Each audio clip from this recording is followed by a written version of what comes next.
Hello दोस्तों, तो आज हम लोग गंगा नदी के पंचनद के बारे में जानने की कोशिश करेंगे और यह जानने की कोशिश करेंगे कि गंगा को किन किन क्षेत्रों में किन किन नामों से जाना जाता है। तो आज हमारा है गंगा में बनने वाले पंच प्रयाग। तो टॉपिक है हमारा पंच प्रयाग, मतलब इसे हम कहें कि 5 नदियों का संगम है ना, कि कहाँ कहाँ कौन कौन सी नदियाँ मिली हैं। तो उन्हीं को हम समझने की आज कोशिश करेंगे कि किन किन क्षेत्रों में कौन कौन सी नदियाँ आगे मिली। तो एक ड्रॉ करेंगे मैप और उसी मैप के माध्यम से एक एक करके हम लोग समझने की कोशिश करेंगे। तो पहला समझें आप कि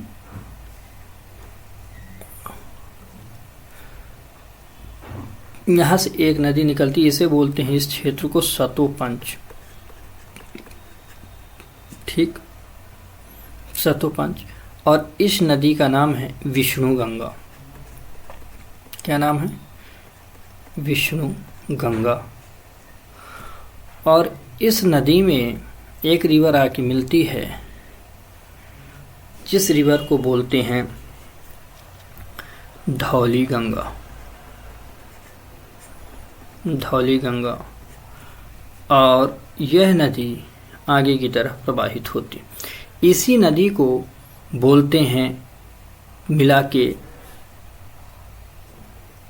अलकनंदा। ठीक, अलकनंदा। याद रखें कि कहीं कहीं विष्णु गंगा को भी अलकनंदा नाम देते हैं। ठीक, तो अगर पूछा जाए कि अलकनंदा की उत्पत्ति किस क्षेत्र से हुई तो सतोपंच से, ये याद रखना।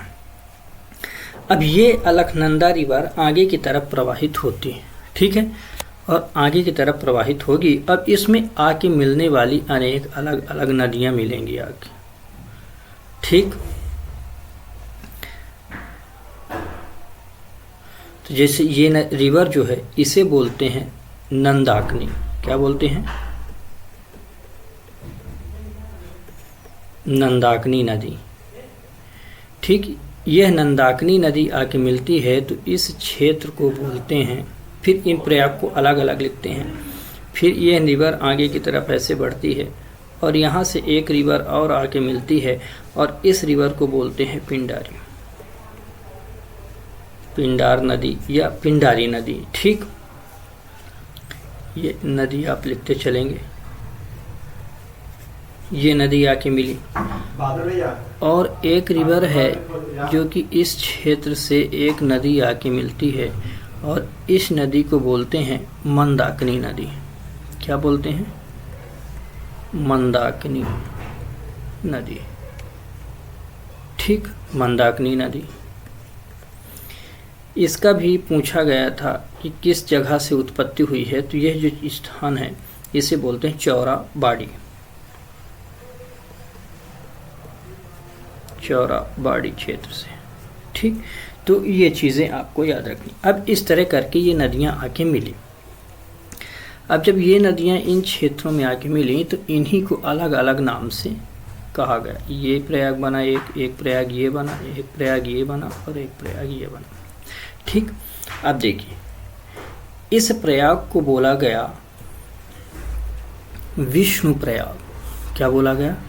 विष्णु प्रयाग। ये बना विष्णु प्रयाग। ठीक, जब अलकनंदा में, अब यह पूरी जो रिवर है ये पूरी अलकनंदा रिवर है। इस अलकनंदा रिवर में जब नंदाकिनी नदी आके मिलती है तो यहाँ बनता है एक प्रयाग और इसे बोलते हैं नंद प्रयाग। क्या बोलते हैं? नंद प्रयाग। तो यहाँ बनाती है नंद प्रयाग। आगे चलकर जब इसमें पिंडारी नदी मिलती है तो इस क्षेत्र में बनता है प्रयाग और इसे बोलते हैं कर्ण प्रयाग। ठीक, और जब इस नदी में मंदाकिनी नदी आके मिलती है तब बनता है रुद्र प्रयाग। क्या बनता है? रुद्र प्रयाग। ठीक, इतने प्रयाग बने। अब इन्हें तो आप समझने के लिए इनको हम ब्रैकेट में रख देते हैं ताकि आपको कंफ्यूजन ना रहे। ठीक, नंदप्रयाग। इन्हें आपको याद रखने हैं क्योंकि ये हूबहू प्रश्न पूछे गए हैं कि कौन किस नदी से मिलके बना है। ठीक, तो इसमें आपको किसी भी प्रकार की कोई कोताही नहीं बरतनी है। जैसे आपको ये मैप बनाया गया है वैसे ही आपको बना लेना है अपनी कॉपी में और ऐसे ही इसे याद कर लेना। अब ये नदी यहाँ से आगे की तरफ प्रवाहित होगी। ठीक, अब यहाँ से यह नदी कई छोटी छोटी धाराओं से मिलके आती है। ठीक, कई छोटी छोटी धाराओं से मिलके आगे की तरफ बढ़ती, और ये जो समूह पूरी धाराएं मिलके बनाती हैं तो इस पूरे को बोलते हैं भागीरथी। क्या बोलते हैं? भागीरथी नदी।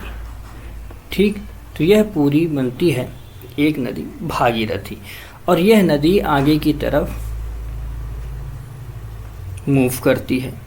इस नदी में एक नदी और आके मिलती है और यह नदी मिलती है जिसे बोलते हैं भीलांगना। क्या बोलते हैं? भीलांगना। इसमें यह भीलांगना नदी आके मिलती है। अब ये नदियाँ जिस स्थान पर मिलती, यहाँ एक डैम्प बना होता, यहाँ एक डैम्प बना है। ठीक, और इस डैम को बोलते हैं टिहरी बांध। क्या बोलते हैं? टिहरी डैम। अब यह नदी यहाँ से तो चली आ रही है, लेकिन ये अनेक छोटी छोटी धाराओं में है, तो भी आगे की तरफ जब ये बढ़ती है तो यही जो धाराएं आई जिसे हमने भीलांगना ऊपर नाम दे दिया है, एक्चुअल में यह नदी यहाँ से भीलांगना बोली जाती है और यहाँ से यह नदी बनती है भागीरथी। भागीरथी नदी। ठीक, भागीरथी नदी। तो इन दोनों चीज़ों को आपको याद रखना है, पर परफेक्ट जो है तो आपको याद ये रखना है कि भागीरथी एक्चुअल में इस जगह से जानी जाती है जब इसमें ये भीलांगना नदी भी मिलती है, तो ये जो एक धारा बनती है भागीरथी है। यहाँ छोटी छोटी कई अन्य धाराएं हैं। ठीक, चलिए इसे हम यहाँ से, ये आपको इतनी बातें याद हुई। अब ये नदी आगे की तरफ प्रवाहित होती। अब यह नदी यहाँ से अपना प्रवाह करेगी,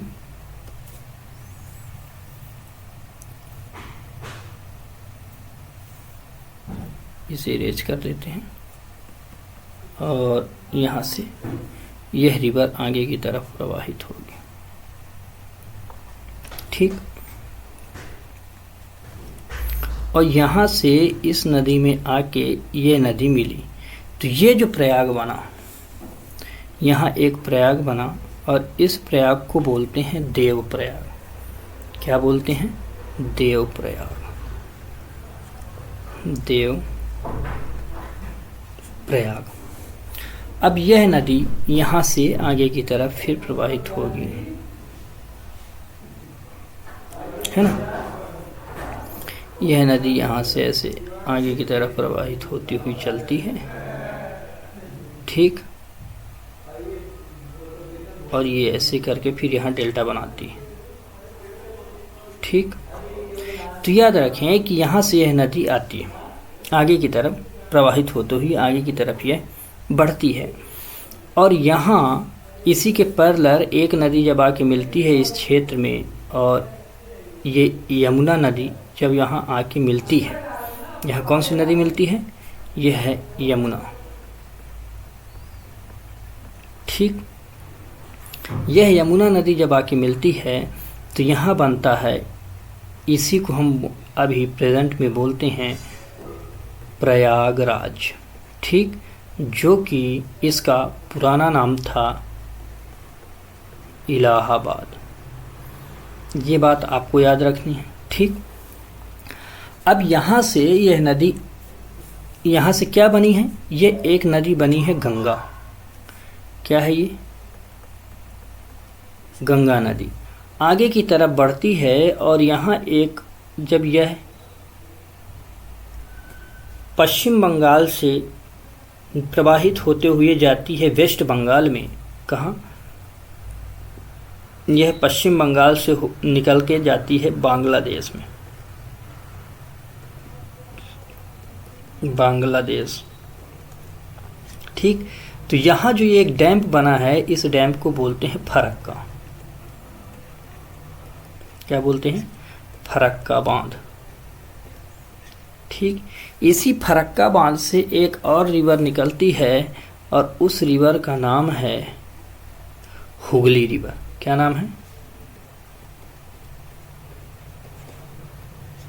हुगली नदी। ठीक, और यहाँ से यह नदी पुनः अपने पुराने नाम पर आ जाती है, और यहाँ से यह नदी पुनः अपने पुराने नाम में आ जाती है, और यहाँ से फिर बोली जाने लगती है ये भागीरथी नदी। ठीक, भागीरथी। तो इस तरह करके इस नदी के अपने अलग अलग जगह पर अलग अलग नाम परिवर्तित होते हैं। ठीक, तो यह पूरा इस नदी का जर्नी है जिसे आपको याद रखना है, और हूबहू आपको ऐसे ही याद रखने हैं। ठीक है, और यहाँ याद रखना, इस क्षेत्र में भी इसका एक मेला लगता है जिसे हम बोलते हैं कुंभ का मेला। तो वो सारी चीज़ें फिर सांस्कृतिक तौर पर पढ़ी जाती हैं, और इसके तट पर अनेक जो है तो स्थान हैं, जैसे कि अलग अलग जगह पर अलग अलग स्थान आपको मिलेंगे, जैसे बद्रीनाथ हैं, केदारनाथ हैं, है ना। तो इस तरह करके इसके स्थान पर अलग अलग स्थल पाए जाते हैं। तो इनकी जो है तो हम फिर नदियों में बसे हुए किनारे तट पर अलग स्थल, इनका हम लोग अलग से फिर एक क्लास करेंगे। तो आज की क्लास को हम लोग यहीं तक रखते हैं। नेक्स्ट क्लास में फिर जल्द मिलते हैं, लेकिन आप ये लोग ज़रूर बताएं कि आपको ये क्लासेस कैसी लगती हैं, तथा अपने दोस्तों को ये क्लास शेयर करें, आप सब्सक्राइब करें, लाइक करें और कमेंट करें, और साथ ही साथ आप ज़रूर बताएं कि आपको कैसे क्लासेस लगती हैं, और अपने सुझाव ज़रूर दें। तो तब तक के लिए धन्यवाद। आप लोग पढ़ते रहें, बढ़ते रहें। जय हिंद, टेक केयर।